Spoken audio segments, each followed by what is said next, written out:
Hi friends, welcome to our channel J5 Creations வழங்கும் லக்ஷ்மி. இன்று ஒரு சமையல். இன்னைக்கு என்ன சமையல் பாத்தீங்கன்னா மஷ்ரூம் பிரியாணி. மஷ்ரூம் பிரியாணி எப்படி பண்ணலாம்னு வீடியோல போய் பார்க்கலாம் வாங்க. ஃபர்ஸ்ட் ஒரு குக்கரை வச்சிருக்கேன். அதுல 2 ஸ்பூன் கடலெண்ணெய் ஊத்துது.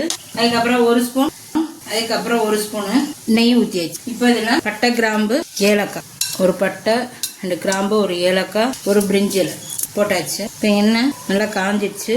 அதில் ஒரு பெரிய வெங்காயமும் பச்சை மிளகாயும் வெட்டி வச்சது. இப்போ வெங்காயம் நல்லா வதங்கிட்டு தக்காளி நல்லா வதங்கிடுச்சு.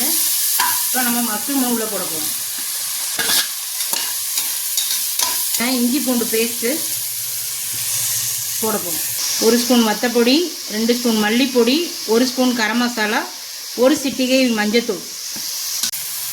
இப்போ நம்ம மல்லி இலை, கருவேப்பில், புதினா 3யுமே போட்டாச்சு. இப்போ அது வதங்கிட்டு இருக்கட்டும்.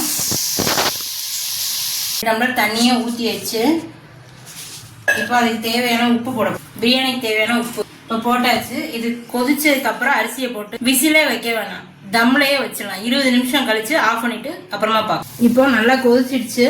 இதில் அரிசியை போட ஜீரகம் உள்ள போடுறேன். விசிலே இல்லாமல் தம் பிரியாணி எப்படி ரெடி பண்ணணும். இப்போ குக்கரில் எடுத்தாச்சு. 20 நிமிஷம் கழிச்சு விசிலே இல்லாமல் பிரியாணி நல்லா உதிரி உதிரியாக இருக்குது மஷ்ரூம் பிரியாணி. இந்த ரெசிபி உங்களுக்கு பிடிச்சிருந்தா லைக் பண்ணுங்கள், ஷேர் பண்ணுங்கள், கமெண்டில் உங்கள் கருத்துக்களை சொல்லுங்கள். இதுவரை சப்ஸ்கிரைப் பண்ணாதவங்க சப்ஸ்கிரைப் பண்ணுங்கள். பாய்.